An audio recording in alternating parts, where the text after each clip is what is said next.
Hi there, and welcome to another Live with CAFA chat in support of Wear Canada Proud, an amazing partnership between CAFA and Fashion Magazine. It's been my pleasure doing these talks throughout these past couple of days. My name's Bishop. I'm the host of the podcast Fashion Talks, and I'm super excited for this is our final guest today, Kim Appelt. There she is. Hello. Kim Appelt is a celebrity stylist and TV fashion expert, and she's joining us from the West Coast. Thank you so much, Kim, for taking the time out of your busy day to join us here to talk fashion. Thank you for having me. It's awesome. I'm glad to be here. So the question I've been asking everyone is, what does Canada gain from having a thriving fashion industry? What do you think we get as a nation, and why it's important for us as Canada, the country, to have a fashion industry? I mean, it's just, we have so many talented artists here. The arts in general in Canada is actually thriving. Like, it blows me away the amount of talent that we have. I'm friends with so many artists, and I am in awe of all of them. And, it's like a feather in our cap. It's like, we have them here. We need to foster them. We need to help them. We need to support them, like all of the arts. Otherwise, they're going to go. They're going to leave and go somewhere else. And we don't want that, because they're super talented and we want to keep them with us. So I think that's why it's important. It's something that we can be excited about. It's something that we can be proud about.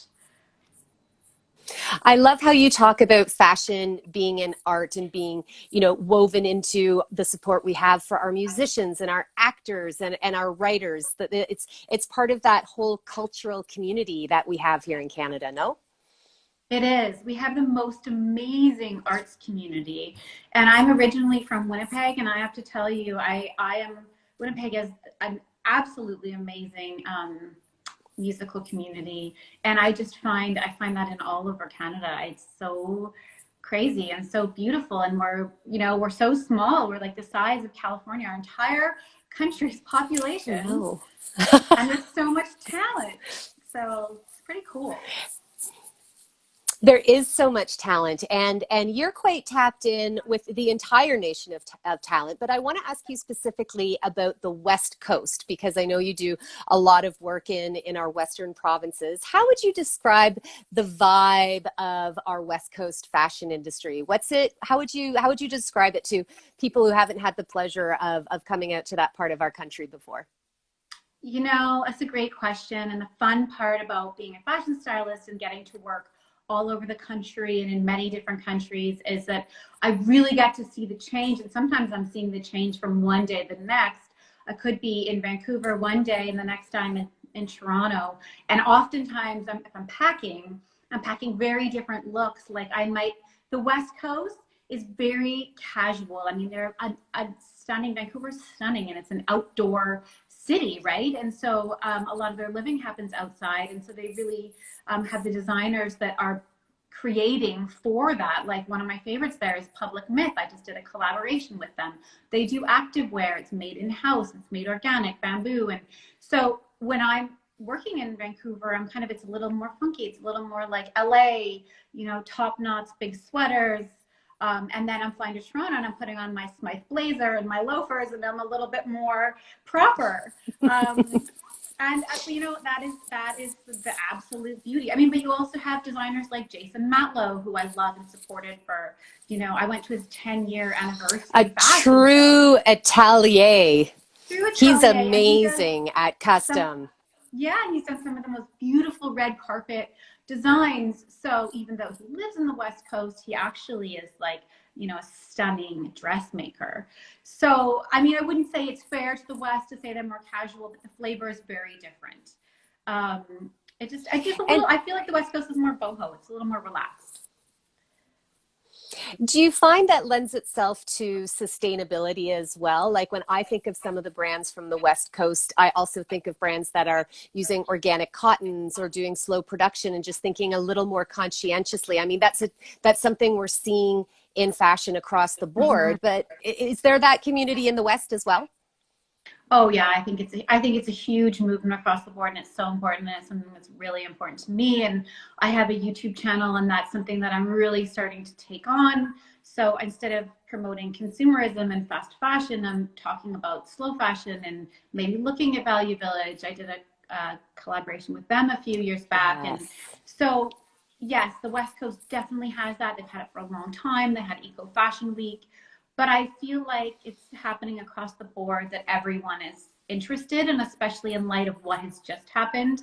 I feel like it's important now more than ever to really support local. Like we've seen lots of, material not coming in, garments not coming in, and some of the big fashion houses. And, if we stick local and we're using local material, it's not the case.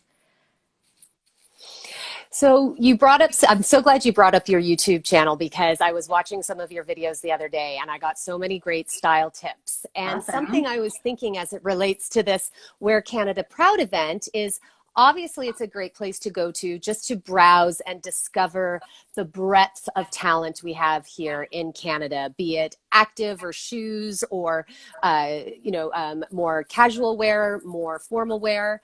But as a stylist, if people are looking to buy, because there Yeah, are some great deals right now, amazing deal. how would you recommend people navigate and make really thoughtful investments for their closets? This is a good question, and I appreciate you asking it, because I was just on the website myself, surfing through, because I was on my Right? Instagram letting people know about it, and I want to be able to help them navigate it. But you know what? It's pretty fun. Number one, when shopping, always navigate by what you need. What are you missing? And so I always gravitate back towards the basics, being in thousands of closets, from major celebrities to my friend next door. Everyone is always missing the basics. And that is a key. And a basic is a great thing to invest in. So if you're going to get, So what are some of your basics? Give us some good oh, the ones. basics, like white Yeah. t-shirts, black Fired t-shirts, up. Bring us the tank tips. tops, your basic jacket, your vegan leather jacket or your leather jacket. Like that's something you need in your wardrobe, a jean jacket for summer. You really need a couple good bathing suits in the summer. I would say they're a basic. In the summer, they're kind of like a winter coat. So you don't have one, you Good can't go. point. Yeah. So, those are some of the basics. So one, think about what you actually needed in your closet. So that helps you navigate. And two, think about your style. Where do you live? If you're more a boho person, maybe a blazer is not the best investment for you because your cost per wear is going to be very high. So if that's not you, there's a fantastic sweater company I saw online, Go Go. I love that. Oh, I was like, right? I have a ski chalet and I saw one. I was like, oh, that sweater would be good for me. So I deviate because I'm talking about what I saw. But what I'm saying is go with your style, and my style is a lot more relaxed. And so I'm looking at those types of investment pieces. So that's a way to navigate the style. But you know what? Sit back, get a glass of wine, and click through. It's very well done. You can click on women's wear, and you just click on each of them. If you don't recognize the logo, if there's not a picture, just click on it and see. And I've learned a lot actually being on there. I'm like, I hadn't seen some of these brands before, and I consider myself to be an expert in the Canadian fashion field. So I know there's so many, I think because there are established brands as well as, smaller brands from different regions across the country. Every single person I've talked to has said, I discovered new brands. Like even, stylists like yourself are like, I thought I was pretty tapped in, but even I discovered new things. I think that is so exciting for anyone who's just discovering the site. it's so exciting. I was so excited by it, and I'm grateful that you guys have had me on here to talk because it gave me opportunity to really research the site. And I kind of did some research, like I dug into the research of Canada's history in fashion. And, we've been involved for 150 years, which is really interesting because I think there's like 150 designers on the site. But, we got in the game, years ago, and we've been part of it. And so we're starting to really pick it up. So you've had the opportunity to dress some really fantastic people throughout your career. People can go to your website and check out your amazing red carpets. What has been the reaction to some actors and celebrities when you have put them in something and they look in the mirror and they think, oh, I love this, and you're able to say, guess what? It's a Canadian designer. How have they reacted to that? You know, it just brings me back to the last year. I have a couple clients that I always do the Emmys for, daytime Emmys. And so I've used House of Della, which I believe is the art of suiting now, but I've used Hussein for one of my actors for I think 3 or 4 years. And every time he tries on the pants and the jacket, like he just nails it, and they've never met. I'm sending measurements and having these tuxes made. And every time my client tries it on, he's just like, yes. And so he's actually come to know the Canadian designers and really trust them. One of my other clients who I hadn't dressed before, she put on a Stephen Karras dress. I always pull a ton of Canadian. I have it all flown in. It's all on the rack. And I don't say what is Canadian and what is not when they're trying it on. I just let them try it on and choose their favorite pieces. And then once they've chosen their favorite dress, which is almost always Canadian, because I know what I'm looking for, and I know the designers, and I know the body types, so I know what is going to work. But you know, I'll say, and that is a Canadian designer, and I'll usually give a little bit of a history on the designer, and they get really excited. You know, I think there are neighbors, especially in the U.S., they kind of puff up their chest and they're like, wow, that's awesome. Like, they're excited for us. They're also artists. And so they're excited to support. And often I go on the red carpet with my clients. And as I do that, I talk to the press ahead of them, and I will give the designer's name, and I kind of get the press excited about it before they get there. And so, and That's those awesome. journalists are always really pumped too. They're like, wow, so interesting. Like I like to educate everyone as I go along the red carpet line. Well, and what you're describing, like that feeling of someone says, "Oh, I really love that." You're able to give a bit of a story behind it. Now that's something that anyone who buys Canadian, be it during the Wear Canada Proud sale or not, that's an experience they can have, because it doesn't need to be a gown for a red carpet. It could be a romper from Smash and Tess, or a really cute pair of earrings from Jenny Bird, or a pair of shoes from Barcelona Collective, and people will say, "Wow, those are super cute." And now we, as like, you know, the people, the consumers out in the world, can say, yes, and I got it on Wear Canada Proud, and it's a Canadian brand. Like, that's something now we can all start to do. I think we can, and I think that excitement will be contagious. I mean, generally in Canada, we're known to be friendly and excitable, and I do think that energy is contagious. Like, I've been sending out that link to a bunch of friends of mine, and I'm like, yo, check this out, and these are the amazing pieces that I love. I think everyone's really excited, and I think that we are on the map. I believe we are on the international map, and we'll just continue to grow. Kim, just as we're wrapping up here, for people who have been a little intimidated by fashion in the past, you know, maybe being nervous about not following trends, or worried about something not being the right fit for them, how has the style game changed? How would you help people get comfortable to take risks, especially when they're able to look at all the amazing talent that's out there through Wear Canada Proud? You know, I think the style game has really changed. I find trends are not as concrete as they were before.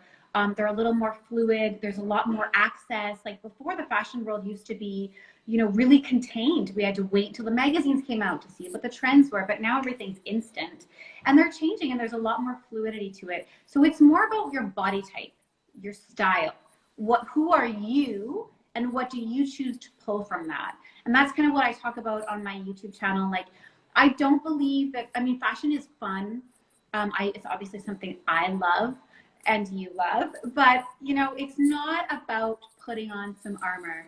It's about expressing yourself, and it's about, you know, finding out who you are and then pulling those trends and those pieces. So I think it's really going in a really positive direction, all of it. You know, I'm so impressed with the industry and the accessibility, the trends, the sustainability, and the openness of body types, you know, skin color, everything that is coming out. I think we're in a really good place.